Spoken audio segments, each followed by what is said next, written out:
విష్ణు పురాణము. గురువైన పరాశరుడు శిష్యుడైన మైత్రేయుడికి విష్ణు పురాణాన్ని ఇలా వివరిస్తున్నాడు. కలియుగ ధర్మం. మైత్రేయ, కలియుగంలో ధర్మం ఒక్క పాదంలోనే నడుస్తుంది కనుక ధర్మానికి నీడలేదు. కలియుగంలో వైదిక ఆచారాలు, యజ్ఞాలు తప్ప దేవతార్చన, అగ్నిహోత్ర విధి, వివాహయోగ్యమైన దాంపత్య క్రియ తొలగిపోతాయి. గురుశిష్య వర్తన అవమానకరంగా ఉంటుంది. విష్ణుభక్తి వేదాంత విషయం. వర్ణాశ్రమ ధర్మాలు ఏహ్యమైపోతాయి. కులహీనులకు కన్యకలను అప్పగిస్తారు వధువుగా. అది ధనాస ప్రధానంగా నడుస్తుంది. లేదా కన్యక స్వతంత్రించి స్వయంవర పద్ధతిని ఆ పని చేయవచ్చు. వర్ణ సాకర్యం కలుగుతుంది. బలవంతుడే ప్రభువు, పేరుకు బ్రాహ్మణులే దీక్షితులు. ఏ దేవతనైనా భజించడానికి సిద్ధపడతారు. తాను చెప్పినదే ప్రాయశ్చిత్త కాండ, వారు పలికినదే శాస్త్రం. వారి నిర్ణయం నీతి. ధనం కలవాడే రాజు, కళ్ళలాడువాడు నెర్పరి. పాప ప్రవర్తనులే భాగ్యవంతులు. కోటి కోసం కుల సతులను విడిచి కులమర్యాద పాటించక మగవాళ్ళు. కులం తక్కువ వారి కన్నెలను పెళ్లాడతారు. 4 డబ్బులు వస్తాయంటే కొండంతాసతో అధమాధముణ్ణి అయినా ఆశ్రయించడానికి అగ్రజాతుల వాళ్ళు సన్నద్ధులవుతారు. కులానికి గుణానికి కలియుగంలో మన్నన ఉండదు. స్త్రీలు పతిభక్తి లేనివారై తమ ఇచ్చం వచ్చినట్లు ప్రవర్తిస్తూ ఉంటారు. పిల్లలను ఎక్కువగా కని పేదరికంతో బాధపడుతూ ధనం సంపాదనకై చెడు మార్గాన నడుస్తారు.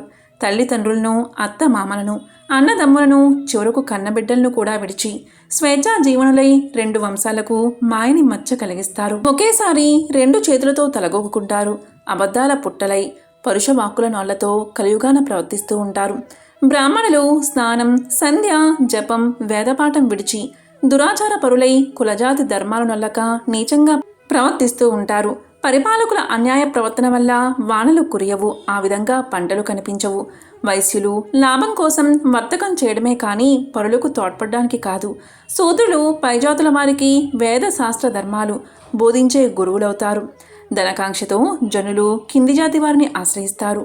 తల్లిదండ్రుల యందు భక్తి లేక కొడుకులు అత్తవారి గుమ్మాలలో అల్లాడుతూ ఉంటారు వారి ప్రాపకం కోసం. కలియుగం చివర కాంత 5-6 ఏళ్లకే కొడుకును కన్నా తల్లి అవుతుంది. 12 సంవత్సరాలకే ముసలిది అయ్యి 20 ఏళ్ళు నిండగానే మరణిస్తుంది. పురుషుడు కూడా 20 ఏళ్లకే పైలోకానికి వెళ్ళిపోతాడు.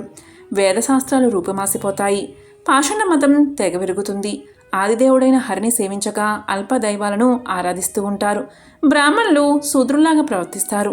నీచ జాతులు అన్ని విద్యలకు ఆధారాలవుతాయి. ఉత్తమ క్షత్రియ జాతి ఊరు పేరు లేకుండా పోతుంది. మేచ్చులు పరిపాలకులు అవుతారు. పుణ్యాత్ముడికి అచిరకాలంలో యమదర్శనం అవుతుంది. పాపకర్ముడు చిరకాలం జీవిస్తాడు. అల్పబుద్ధి అలాగే అల్పమైన ఐశ్వర్యం తప్ప మంచి బుద్ధి, నిండుగా ఐశ్వర్యం ఉండవు. అయితే చెప్పవలసే విశిష్టవాత ఏంటి అంటే కృతయుగాదులలో ఎంతో ప్రయత్నిస్తే గాని మేలు కలగదు. కలియుగంలో అది సులభంగా కలుగుతుంది. దీనికొక కథ చెప్తాను విను అంటూ గురువైన పరాశరుడు ఇలా కథను చెప్పడం ప్రారంభించాడు. ఒక పూట మునులంతా కూడి తక్కువగా ధర్మక్రియలు, ఎక్కువగా ఫలం, ఇది ఎలా సాధ్యమవుతుంది అని చర్చించారు. సమాధానం తోచలేదు. లేచారు. పదండి, వ్యాస భగవాన్ని అడగవచ్చు అని బయలుదేరి గంగదరికి వెళ్లారు. ఆ సమయంలో నా కొడుకు గంగలో స్నానం చేస్తున్నాడు. ముళ్ళు చూసి గట్టున ఉన్న చెట్ల నీడల్లో కూర్చున్నారు.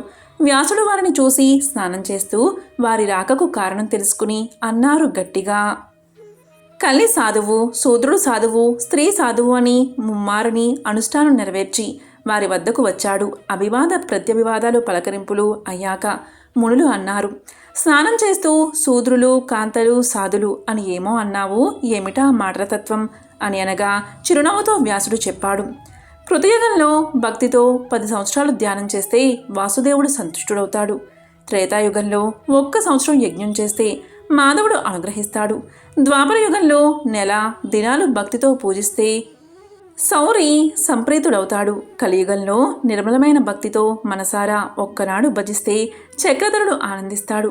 ముందు చెప్పిన 3 యుగాలలో ఎంతో శ్రమపడి సేవిస్తే వచ్చే ఫలం అంత సంతృప్తి కలిగించదు. కలియుగంలో అల్పమైన శ్రమతో అధికమైన సత్ఫలం కలుగుతుంది. కనుక మేలైంది కలియుగం.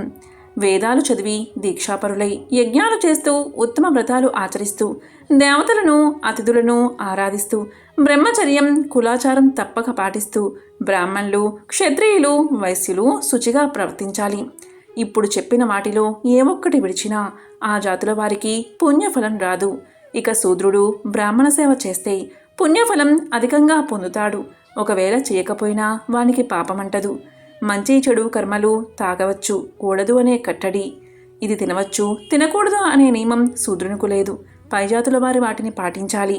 ఉపవాసాలు, తపాలు, జపాలు, యజ్ఞాలు, దాన ధర్మాలు అనే నిర్ణయం శూద్రునికి లేదు. అవి చేయకపోయినా వానికి పుణ్యగతులు కలుగుతాయి. ఇక స్త్రీ విషయం. మనసు, మాట చేసే పని ఒక్క తీరుగా ఉంటూ అనుకూలంగా పతిని సేవించే స్త్రీ అనాయాసంగా తనతో పతిని కూడా పుణ్యలోకానికి చేర్చుతుంది. ఆ మగువ సాధువుని నా పలుకు.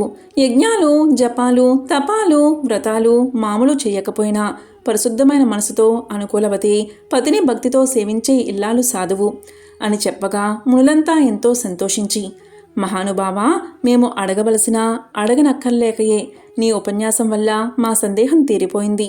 అంతేకాదు నీ మాట లోకానికి ఒక ధర్మపాఠం కూడా అయింది అని వ్యాసుడికి నమస్కారం చేసి తమ తమ నెలవులకు వెళ్ళిపోయారు. తరువాత పరాశరుడు, మైత్రేయ, కలియుగంలో హరిభక్తి దివ్యమంత్రం కనుక శ్రీహరి అనుగ్రహం పొందడానికి దివ్య సాధనమైన ఆ మంత్రాన్ని నిశ్చలమైన భక్తితో మనసా జపిస్తూ ఉండు అని చెప్పగా చేతులు జోడించి మైత్రేయుడు, గురుదేవా, పరమ పవిత్రమైన శ్రీహరి చరిత్ర విన్నాను, ధన్యుణ్ణి అయ్యాను. ఇక నా మనవి, కల్పాంతరందు జగానికి అపాయం ఎలా కలుగుతుంది, వాసుదేవుడు ఏమి చేస్తాడు, ఆ విషయం వివరించండి అనగా పరాశరుడు ఇలా చెప్పాడు. బ్రహ్మకు మహాయుగాలు 1000 కాగా ఒక పగలు అయినట్లు లెక్క. ఆ మర్నాడు హరి తమోగన మూర్తి అయి రుద్ర రూపాన్ని ధరిస్తాడు. చరాచర జగమంతా శక్తి క్షీణిస్తుంది. 100 సంవత్సరాలు వాన కురియదు. దానిచే బోధకోటికి ప్రాణాపాయం కలుగుతుంది. అరాచకాలు ఎక్కువవుతాయి. సూర్యుడు 1000 కిరణాలలో అధికమైన 7 కిరణాలతో నీటినంతటినీ పీల్చుతాడు. ముల్లోకాలలో ఎక్కడా ఒక్క నీటి చుక్కైనా ఉండదు. ఆ 7 కిరణాలు కొంచెం కిందికి దిగగానే ఆ వేడికి ముజ్జగాల బూడిద బుస్సన అయిపోతాయి. అప్పుడు శ్రీహరి తాబేటి వీపు చిప్పలాగా రూపుకలవాడి ప్రళయాన్ని జ్వాలలు రేగేటట్లు చేయగా శేషుడు పాతాళలోకాన ఉన్న జీవరాశిని దగ్ధం చేస్తాడు. ఆ దశలో అగ్ని, వాయువు కలిసి విజృంభించగా మహర్లోకాన ఉన్న సనగాది మునులు ఆ మంటలను ఓర్వలేక అక్కడి నుంచి జలలోకానికి వెళ్ళిపోతారు. ఆ సమయంలో రుద్రరూపుడై విష్ణువు తన ఊపిరి నుంచి సంవర్ధన మేఘాన్ని పుట్టించి మెరుపులతో, ఉరుములతో ఏకధారగా వర్షాన్ని కురిపిస్తాడు. ఆ వర్షం అగ్నిమంటలను చల్లార్చి భువర్లోక పర్యంతం వ్యాపించి అంతా జలమయం చేస్తుంది. అప్పుడు హరి తన ఊపిరిచే పెనుగాలు పుట్టించి 100 ఏళ్లు ఆ గాలిని అంతటా వ్యాపింపచేస్తాడు. ఆ తరువాత హరి ఆ వాయువును తనలోనే తీసుకుని శేషసాయి 1000 యుగాలు యోగనిద్రలో ఉంటాడు. అలా ఉండగా సనక సనందనాదులు వచ్చి ఆ దేవుని వాసుదేవ తత్వాన్ని కీర్తించగా ఆ రాత్రి గడిచిన తర్వాత మేల్కొంటాడు. రాజసమూర్తి అయి బ్రహ్మరూపాన ఉండి ప్రజాసృష్టి చేస్తాడు. మైత్రేయ, దీనికి నైమిత్తికల ప్రేమని సంజ్ఞ. ఇక ప్రాకృత ప్రళయ విషయం చెప్తాను విను. ఒకప్పుడు మా తాత వశిష్ఠుడు, లోకాల తాత మొకతః విన్నది అది అంటూ గురువైన పరాశరుడు శిష్యుడైన మైత్రేయుడికి విష్ణు పురాణాన్ని వివరిస్తున్నాడు. ఓం నమో నారాయణాయ.